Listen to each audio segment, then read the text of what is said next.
जी तो अस्सलाम वालेकुम। आज मैं जा रहा हूँ शाहपुर, और शाहपुर एक अपने आप में एक खुली किताब तारीख के हवाले से। तो आज मैं आपको इसकी तारीख के बारे में बताऊंगा और एक्सप्लोर करेंगे शाहपुर के हवाले से। तो चलते हैं शाहपुर। जी तो शाहपुर जो है वो सरगोधा की तहसील है, और सरगोधा से तकरीबन ये 22 से 25 किलोमीटर दूर है। तो चलते हैं शाहपुर की तरफ। जी तो गाइस, आज मैं आपको लेके आया हूँ सिखों के 100 साल पुरानी हवेलियाँ दिखाने के लिए।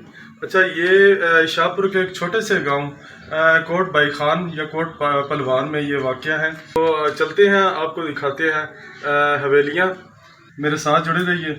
मैं हूँ मोहम्मद सजाद, आप देख रहे हैं मेरा यूट्यूब चैनल। अच्छा, इन हवेलियों के बारे में बताता चलूँ, ये आजकल मेकन फैमिली की मलकियत है।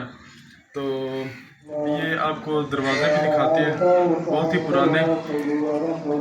तो रेनोवेशन का काम भी अभी चल रहा है यहाँ पे।